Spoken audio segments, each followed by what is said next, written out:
casting crowns, lifting hands, bowing hearts is all we've come to do. Casting crowns, lifting hands, and bowing hearts is all we've come to do.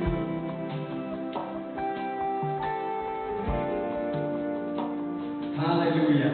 We are learning to do church online. And so we thank God that we are able to do church online. Thank you, viewers, and thank you, our members who are able to listen to us. I believe that you have partaken of the Holy Communion right in your house.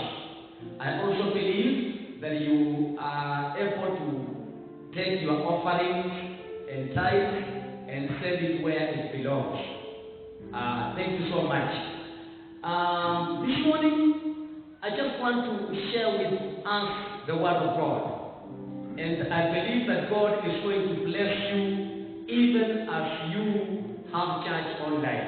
Actually, it's just the church as usual. The only difference is that it's online. And so I want to encourage you to keep on listening to the Word of God, and God is going to bless you. This morning, I want to talk about faith. Why faith? Why faith? Listen to me, viewers. If you have never in your life given a thought on why you must have faith, this is the time. Let me tell you the truth. You will not be able to make it through this life without faith. You will not be able to survive this era without faith. I know everywhere I go, people ask me, Pastor George, why faith? Why faith? Why faith? It is important that people know why faith. So if you like, the title to my message is Why Faith? Why faith? Let us begin by reading from the book of Hebrews, chapter number 11. Hebrews 11. Why faith? 11 verse number 6. The Bible says, but without faith, it is impossible to please Him. For he that cometh to God must believe that He is, and that He is a rewarder of them that diligently seek Him. So why faith? Why faith? Why faith? It is the only way to please God. It is the only way that we can please God. The Bible says, but without faith, it is impossible. And I want to repeat that word, impossible.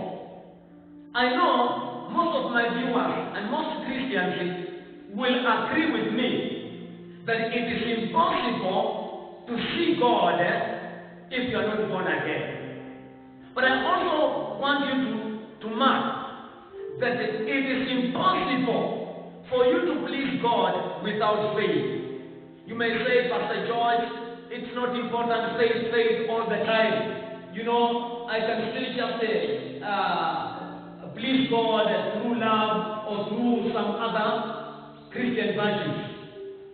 But I want you to know, the Bible declares, without faith, it is impossible to please God. When it's impossible, it's impossible. You may seek to please God through some other ways, probably through giving, like our sister has told us, or through obedience, or through joy, and many other things. But the Bible says it is impossible to please Him without faith. So, reason number one, why faith? It is the only way to please God. Let me speak to Kenyans. I know we are trying all means to fight this coronavirus. We have joined the whole world to fight the coronavirus. Let me tell you, Kenyans, there is only one way to defeat this coronavirus, and that is through faith. Through faith. Let us do everything that we are taught. Let us keep distance. Let us keep, the social distance. Let us wash our hands. Let us do everything. Now we have a curfew in Kenya. Let us be in our houses. And sometimes it's even a lesson why the police have to force people to go back to their homes. Even after announcing over and over, there's a curfew from 7, you have to be in your house. You must wait for the police to come with a whip to whip you to go back to your house. But listen, what you need is faith. If you have faith, you can survive even in this corona era. I'm speaking from Nali. It's a village. And let me tell you, I have faith in my heart, and I express it with my mouth. This coronavirus is not going to get here in Ghana. And if it has come, it will die, because we have faith in God. I'm not saying that we become ignorant, or we do things foolishly, because there are about two things that looks like faith. One is foolishness. Foolishness may look like faith. We have people whom, even when they are told, please wash your hands, they say, no, I have faith. I will just greet you. I will just hug you. That is foolishness. That is not faith. That is what we call foolishness. And another thing that looks like faith is what we call presumption. You just walk in presumption. Well, God will just take care of me. You do things the wrong way and expect God to take care of you. That is presumption. It's not faith. But if you're going to survive in this corona era, you must have faith in the word of God. That God has said in His word that no evil shall come near you. Believe it. Practice it. God has said in His word that He will keep you at night and He will keep you during the day. Believe it and practice it. That is now faith. You are acting on the word of God. So why faith? It's the only thing that pleases God. Let me speak to you, Kenyans. I know coronavirus is very dangerous. Coronavirus is killing people. But please, Kenyans, stop fear and have faith. Because fear is the opposite of faith. As long as you are just expecting coronavirus is coming in Ghana, coronavirus is in Kenya, and you are acting in fear, that coronavirus is going to get you. But if you have faith, you do all the precautions, you take all the precaution measures. You wash your hands, you keep the social distance, and you do everything that we are instructed by the Minister of Health. And then you have faith in your heart. Let me tell you for sure that coronavirus is not going to get you. And even if it gets you, you will be healed and not die. So I want to encourage you, everyone that is listening to me, have faith in God. So why faith? Number one, it is the only way we can please God. We don't please God by expressing our fear. I hear people saying, oh, Kenya, we are finished.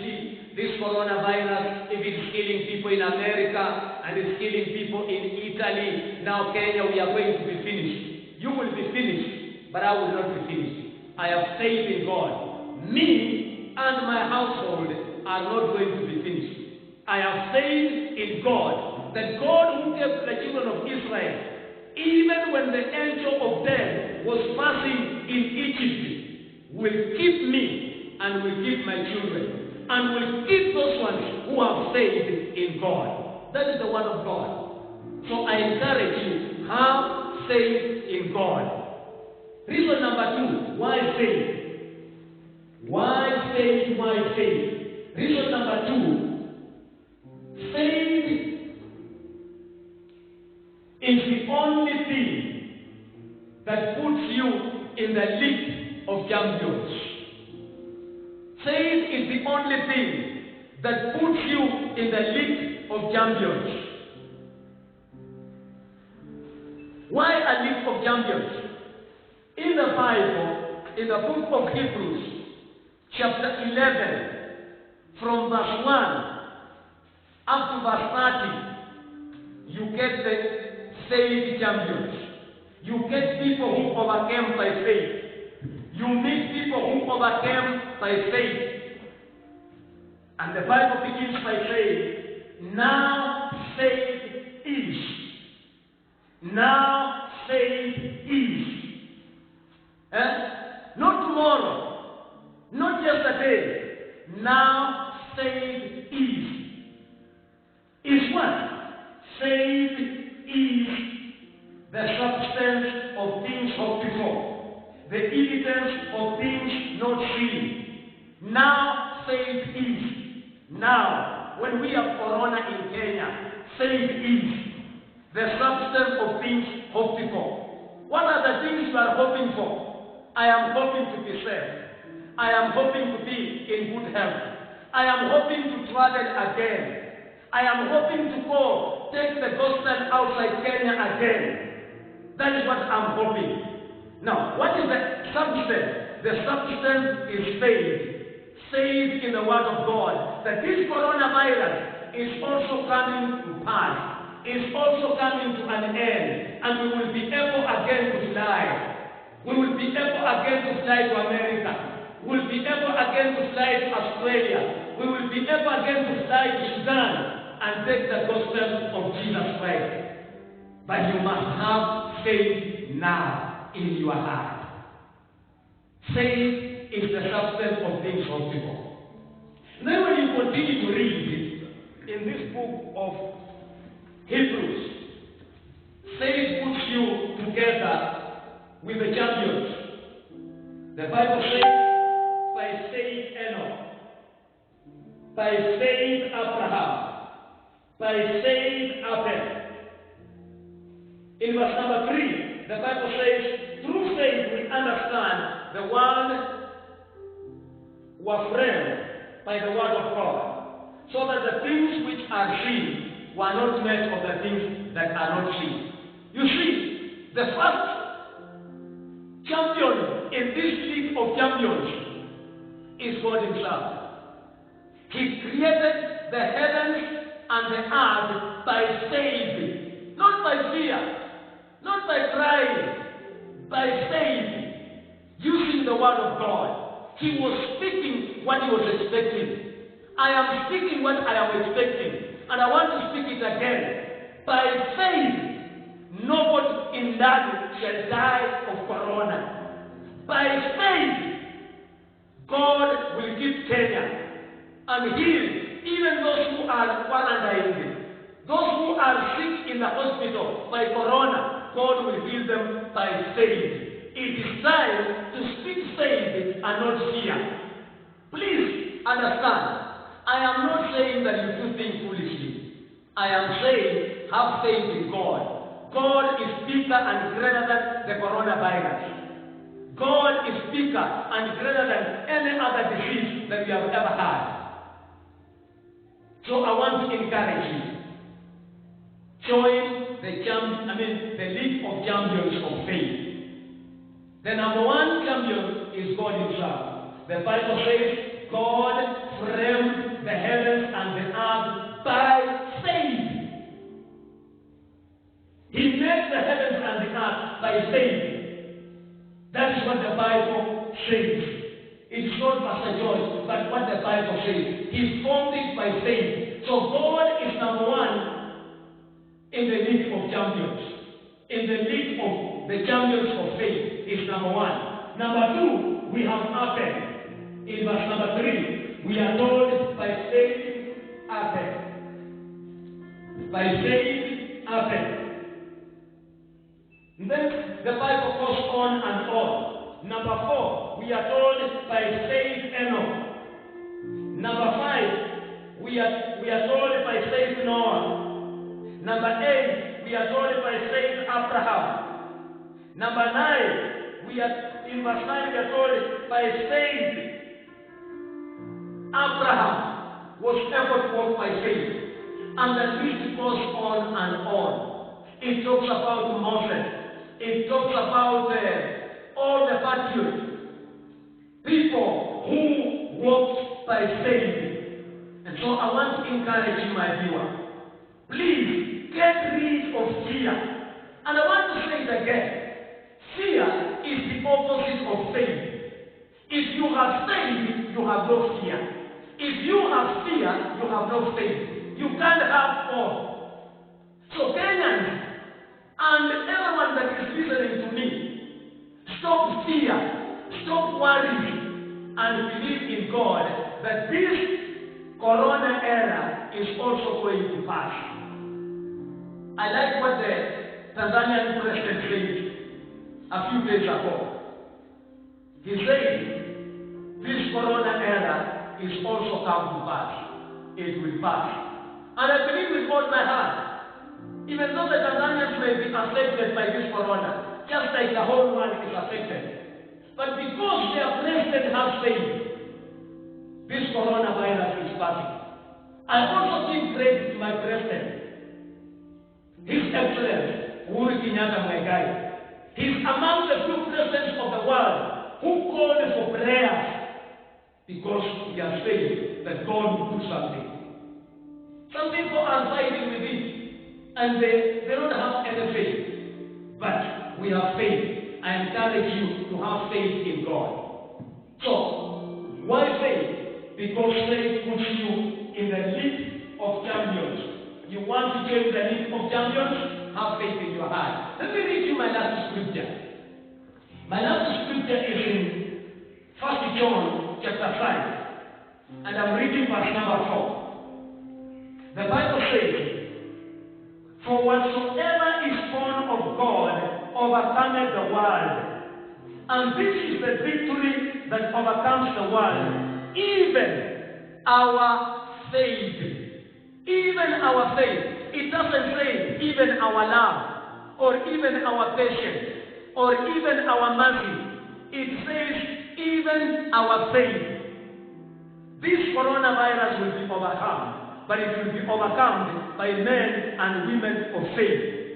Even if there are scientists who are going to discover any medicine for this coronavirus, I believe there will be scientists of faith. There will be scientists who believe in God and they have faith in God. They are the ones who will find the answer to this corona issue that is shut down the whole world. This is the victory that overcomes the world. Even our faith. It begins by saying, whatsoever is born of God overcometh the world. Whatsoever or whosoever. The Bible says, whosoever is born of God. Are you born of God? Are you a believer? If you are a believer, no coronavirus is going to get you. And if it gets you, it will die and you will live. You are not going to die of corona. Why? The Bible says, whatsoever is born of God overcometh the world. We are world overcomers. We overcome every disease. We overcome every sickness. We overcome every problem that is going to face this world. And listen to me, my viewers. We are living in the last days. And there are very many other things that the devil is going to do in this world. And that is why we must have faith to live in this world. To be able to overcome. So, faith puts you in the league of overcomers. It makes you to play in the same league with Paul the Apostle. It makes you to play in the same league with Abraham. It makes you to play in the same league with Moses. Men of faith. It made him to play in the same league with Mary, the mother of Jesus. The same league with Mary Magdalene, the woman of faith who loved the Lord. Even when the apostles were sleeping, she was out there in the grave. In the graveyard crying, "Where is my Lord?" And Jesus appeared to her right after his resurrection. And it's only faith which puts you in the league of overcomers. Kenyans, let us join the league of overcomers. However, we talk too much about this corona. But let me tell you, this coronavirus has also done some good. There were some men who could never be found in their homes. But now corona has caused them to get in their homes. Some of them do not know even how to communicate with their wives and their children. Because every day they have been watching Man U and watching Arsenal. But today the coronavirus has caused them to go back home. Let me tell you, my viewers, as for now, there is no vaccine for corona. I saw some tablets on the internet. People say that, oh, they have found some tablets. But let me tell you, there is only one vaccine for every Kenyan and for every person. Stay home. Stay home.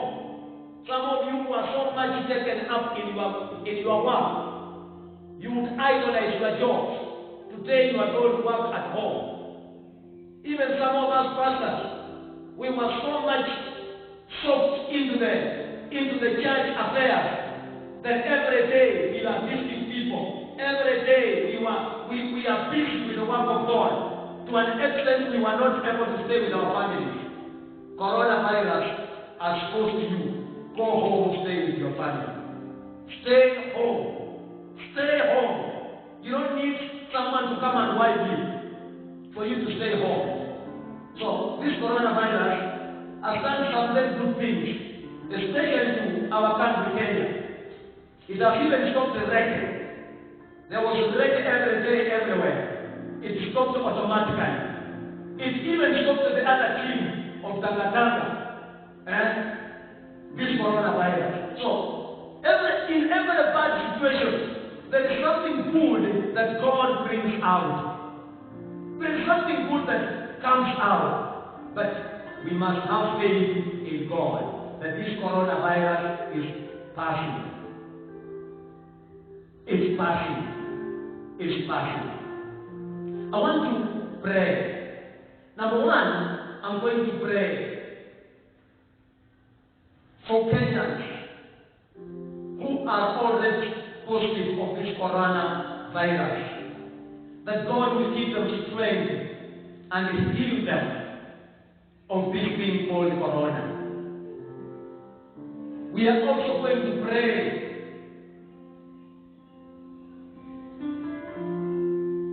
for those ones who might have not yet tested positive, but they already have it, that God will heal them and will help them not to infect other people. I'm also going to pray in the name of the Lord that we do not have more infections. And I pray that God will help Kenyans so that we are not that careless to infect other people. I know Kenyans, our situation is very different. Some people must get out of their houses to be able to find something to eat.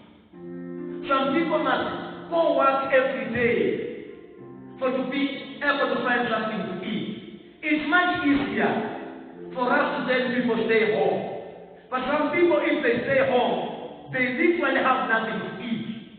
How I pray that the Kenyan government would be able to be mindful of these people who are unable to find something to eat and they are being asked to stay home. So we are going to pray that God will help our Kenyan population, that even in this corona era, God will provide and will help. May I appeal, especially to our members of Shalom. Kindly, members of Shalom Church, make sure that every day you are contacting one another on phone. Find out if they have something to eat. And if there is anyone that doesn't have anything to eat, please notify the pastor, notify the church, so that they are able to help them. Members of Shalom. And may I also even ask Kenyans, it's much easier. You know, we like it or we don't. Kenyans have classes of people. The middle class, which can afford to stay in their comfortable house, the ones that our president was talking to, that is providing the 4GB internet. They have internet in their homes, they have TVs in their homes, they have computers in their homes. Those are Kenyans. But we have other Kenyans who stay in a small house. More than 5 people are living in one room. You are telling them to go home. They are wondering, where home am I going? And even when they get there, they have no food. It is God, the master God, who is going to help these people. And who is going to help Africa. Who is going to help Kenya. So I want to pray. Join me in prayers from your houses, from your home. Let us pray together. Number 1, let's remember those that are already positive. Number 2, those that are positive and they don't know they are positive. Like I have several of my friends quarantined in Nairobi. They came from America. One of my friends came from Australia. They are still living in Nairobi, quarantined. They don't know if they have it or they don't. And then number 3, let us pray that God will help us to stop more infections in Kenya. And then lastly, let us pray for Kenyans who have nothing. Even when they are asked to go to their house, they must get out to work for them to get something to eat. Let us pray together. Join me in prayers from your house. Join me in prayers from your room. Let us pray. Father, in Jesus' name, we thank you because we are men and women of faith. We are a community of faith. And Father, I want to pray in the name of Jesus for our people in Kenya who have already tested positive. 31 people in Kenya who have already tested positive. Father, I pray in the name of Jesus. Boost their immunity and help them to overcome this spirit of coronavirus. Father, in Jesus' name, we have our friends who traveled from outside, or we interacted with people who traveled from outside where there is much corona and are infected, and at the moment they do not know even if they have or not. Father, I pray for them. Those that are quarantined, Father, I pray in Jesus' name. Help them. Remove fear from their hearts and put faith in their hearts so that they can be able to withstand the pressure that is on their lives. I pray for all my friends who traveled from abroad recently and who are quarantined. Oh God in heaven, keep them peace and keep them strength and help them to know, even if they turn out positive, they will overcome. They will overcome. Father, I thank you. Father, I thank you. I want to pray again for our government, for our CS, who is working very hard day and night, and all his team, and the doctors who are working to try and help Kenyans. Father, keep them peace, and give them courage, and give them strength, and give them a heart. Father, again I want to pray for our Kenyan population who have nothing in their homes, who have nothing to eat, that God, you will send a good Samaritan, that you will send someone to give them something to eat. We thank you, Father. We thank you, Father. In Jesus' holy name we pray.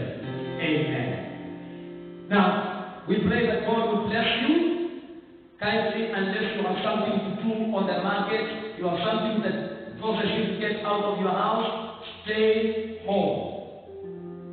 Secondly, I want to pray that God will help you to tune in again on Thursday. We have our Bible study online.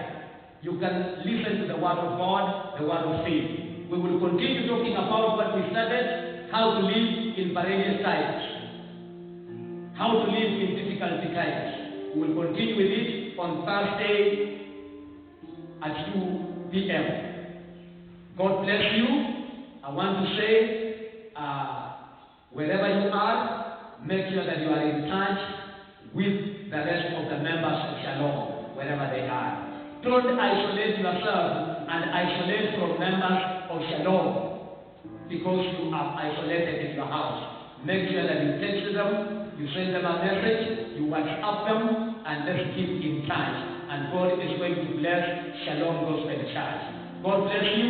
Thank you for those ones who are able to send in your offerings. We have received it. God bless you in abundance. See you next week again. And God bless Kenya and God heal Kenya. Amen. Shalom. Shalom.